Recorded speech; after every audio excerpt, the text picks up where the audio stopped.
Welcome back. While hip-hop artists July.56 and Westside Gravy are collaborating to defeat racism. Westside Gravy is a black Russian Jew born to a Russian father and a black mother and grew up in San Diego. His words, "In my heart, I hold Jerusalem and Africa," speaks of his struggles. He'll be teaming up with emerging South African artist and musician Tanaka Jura, or July.56, as we've come to know, whose music speaks about interpersonal relationships with both a youth and a global appeal. Together, they hope their music will address issues of racism as well as xenophobia. They join us in the studio now. Thank you so much, gentlemen, for your time, and a very good morning to you. Let's talk a little bit about this. Noah, Westside Gravy, first of all, fascinating name. Thank you. But your heritage is something so profound. You are a black or a mixed race Jewish Russian.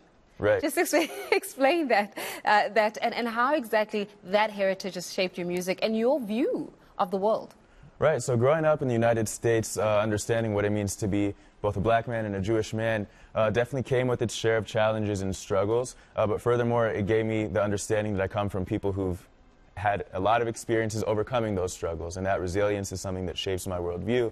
It's part of my passion for education and also music about my people. So whether it's educating through music or in my profession as an educator at Stand With Us, which is an education organization about our roots, I've found a really great opportunity to talk about my personal story and how it connects with stories of other people who've overcome similar issues throughout the world. Yeah, and Tanaka, on your own side, obviously, you are Zimbabwean heritage but South African in terms of nationality because you were born and raised in South Africa, right? But then there's a notion of a conversation South Africans have been having for a very long time, and that is xenophobia, yes, right? Or Afrophobia, as many have come to term it, the fear of black people from outside of the South African discourse. Just talk to us a little bit about how that translates into your music and how difficult it is to have a conversation of that nature in such a time where the political climate is very edgy. So the youth doesn't like approaching heavy conversations, and xenophobia is one of the few that I decided to take upon myself to really allow people to understand what it is, to get a chance to search about it and look into it, especially since human rights is something that we often put on the back foot as black people, as African people.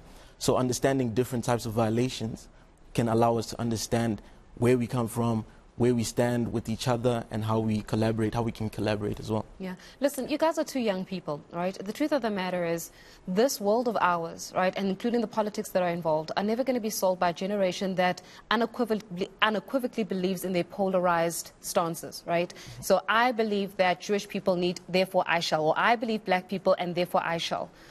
It requires a young generation or younger generation that has got perhaps a more lateral framework of thinking in order for us to just move this world of ours, global community, Africa forward. How do you see that responsibility now translating, Noah, to young people to say, let us have a conversation about change, but let us have it in a way that our forefathers, our grandparents did not have it? So for me, I actually get a lot of my inspiration from my forefathers, from my ancestors who were able to have those conversations. So my mom's side of the family, they came from Jim Crow, Mississippi, managed to make it to California, where my mom was born and raised.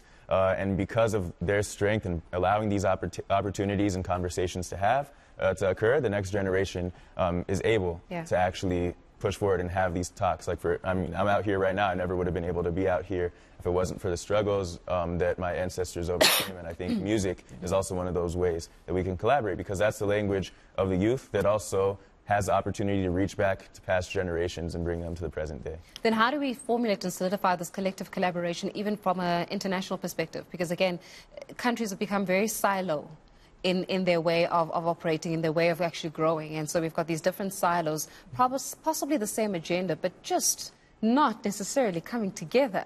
And how do we allow those kinds of conversations to happen at an international playing field, but with young people involved? Tanaka? So collaborating with other disadvantaged communities is the best thing to do.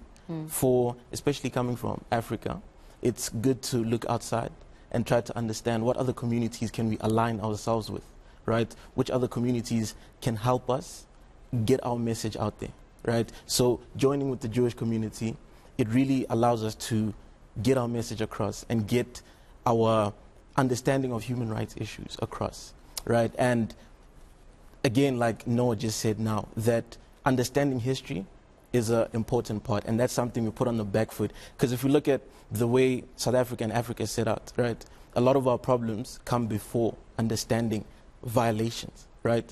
So getting into that more often is important, and collaborating allows communities to come together, not only from an intellectual standpoint, but even with resources. If we can align resources together, it'll make it a bit easier for us to propagate messages across and understand, especially as the youth as well. Then how do you make consciousness cool? No, in a creative manner.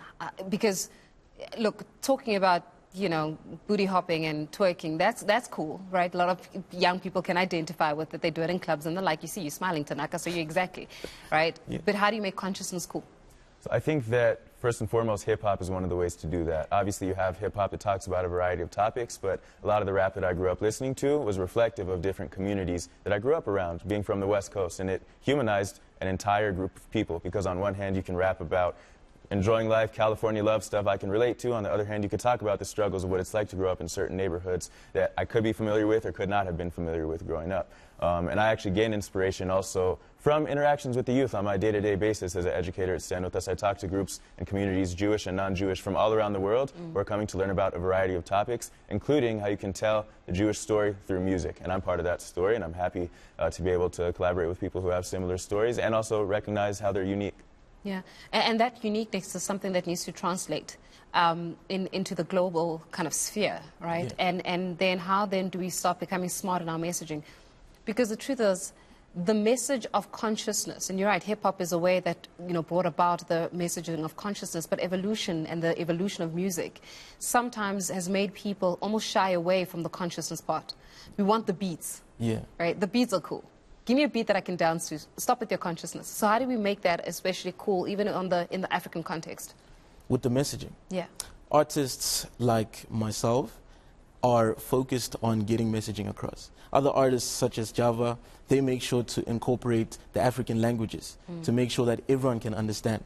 That's another way of being approachable and being more involving to communities which are disadvantaged and communities which are not represented at large. So speaking Zulu or speaking Shona within our songs makes sure that every community is involved. And when we want to now approach international type standing, then speaking in English and getting our message across in English really allows us to get messaging across. So that speaks to your point on consciousness. So we're going to hear a little bit from you guys a little bit later on. We can't wait, certainly. More than anything else, I think it's so beautiful to see the collaboration that is happening between the two nations, and also just speaking about the plight of the marginalized community and being able to incorporate that into music. Making consciousness cool. That's what we're going to call it, really. Making consciousness cool. Hip-hop artists at July 56 as well as Westside Gravy.